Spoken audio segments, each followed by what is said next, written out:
Hello and welcome to Greetingstar. Today we're going to be making a card that has a spring flavor to it, which you can see here. And if you'd like to make the card, these are a list of supplies that you'll need. So you can just pause the screen if you need to.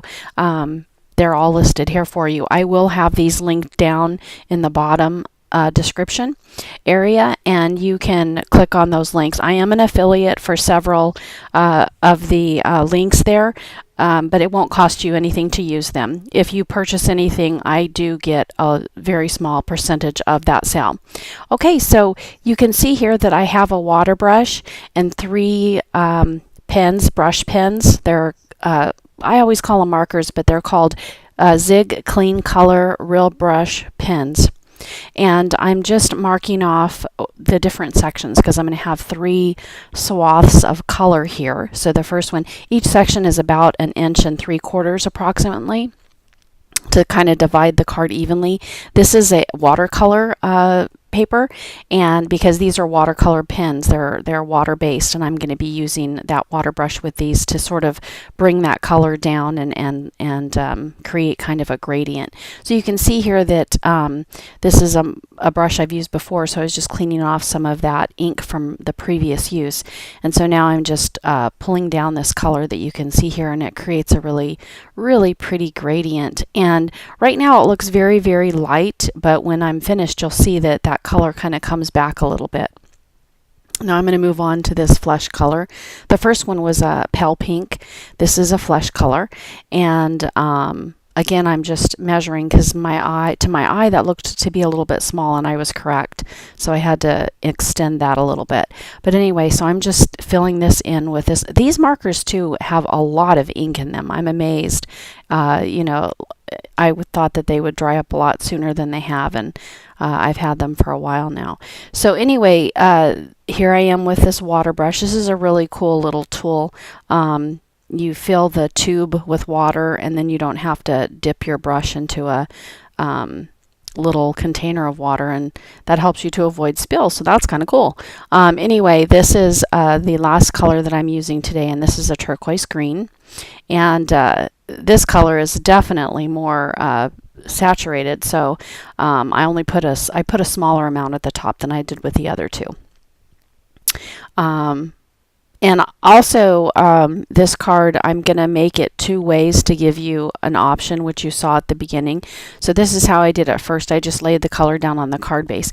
Now this is, I cut this out of my, from my Silhouette Cameo 3 machine, and I just created sort of a frame to cover up those areas where the colors meet. And now I'm using a paper trimmer to cut a 8.5 by 11 piece of Nina Solar White cardstock, 110 pound, to create a card base. And then I used my scoring board to crease it and fold it. Now here is the front panel, and I'm going to put that down on the card base. And I was trying to decide what looks better, whether I should start with the dark color at the top or the light color, and I like it going from light to dark. Now I'm just using an old gift card to sort of smooth out any wrinkles. And I can't decide whether I like this card better or the other one. They're both pretty, I think. And if you don't like the look of this frame with the white, you could use a colored frame as well. You don't have to use white. I did at the end go ahead and use a marker to sort of draw some lines in those in that white space. Now these are some Elizabeth Craft peel-off stickers, and I think they're really pretty on this card. And I chose one for the middle that was straight, and one for the left side here that curves to the right and to the left. And then the other one that I choose is going to curve in to the right. I kind of wanted the two on the end to have kind of a curve towards the middle. So that's why I chose the particular stickers that I did. But I don't think it really matters. You can choose whatever stickers you have.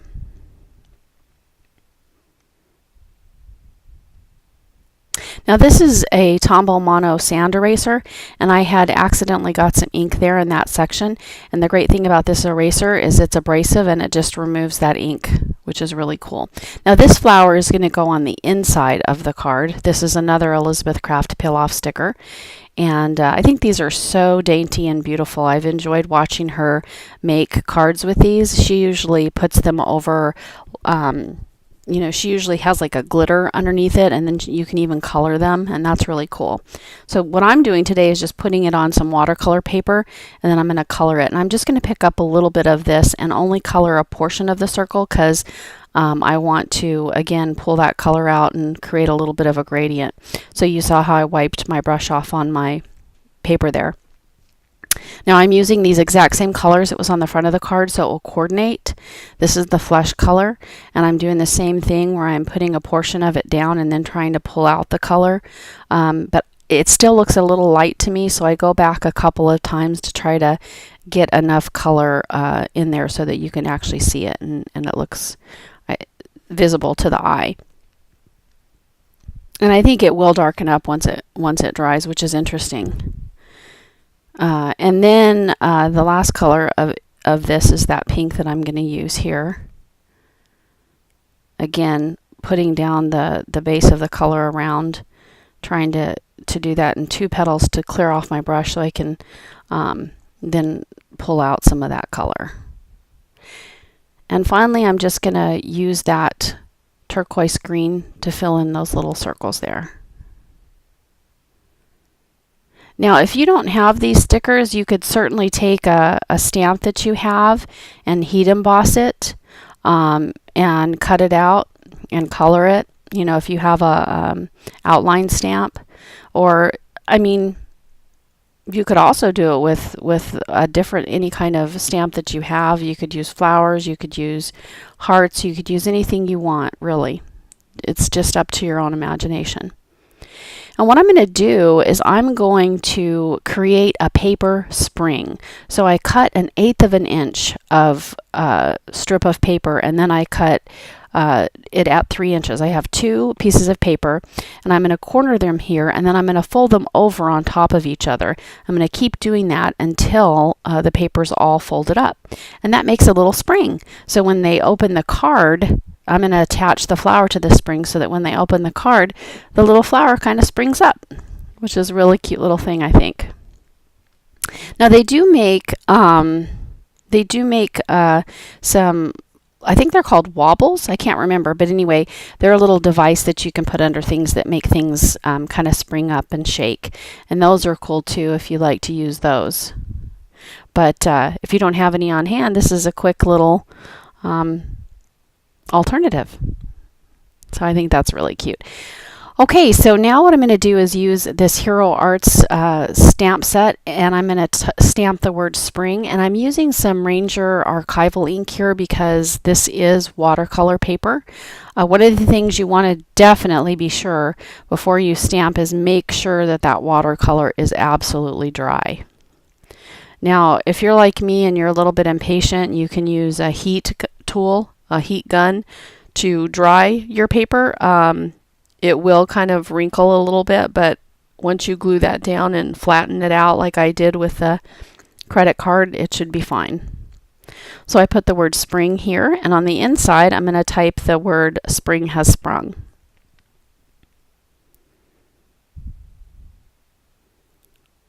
So I'm just getting these letters out here.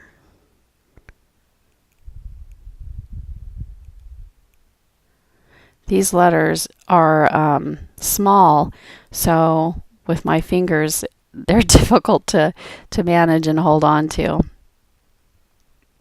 But you could put any greeting that you wanted on this card. You could make it a birthday card. You could make it a, you know, just a missing you card. Anything you wanted to make it, you could.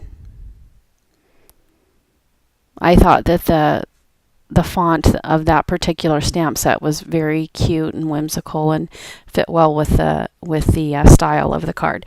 Now this is the second card I'm going to make, and these are the panels from the inside of that cut. And if you don't have a die cutting machine, you can use your die cuts. I didn't have any rectangle die cuts that were long enough. I wanted the rectangles to be a little bit longer, so I chose to just design that on my Silhouette Cameo. But you could do it if you have a Cricut machine or any of those types, or just die cuts. And I'm using some vines here. Again, this is another Elizabeth Craft sticker set here. I'm just going to use these vines. That definitely represents spring to me, the growth of all the beautiful plants and flowers. And these stickers are actually pretty strong, you know, but still be gentle with them. And one of the things that I find that really helps with working, you see how these stick to your fingers everywhere. So I'm going to use this little X-Acto knife to try to get a hold of it and then lay it down. And I was trying to get this one to fit on there, but I'm going to end up having to kind of cut a small portion of it off at the top. But I was able to bend it around a little bit more than I think it was supposed to be. So therefore I got most of it on the card. I'm just going to trim that little tiny bit off the edge there, which no one will know the difference. All right. Now I've got two more, and again I'm trying to angle them so that they each side faces toward the center, because I think it looked good.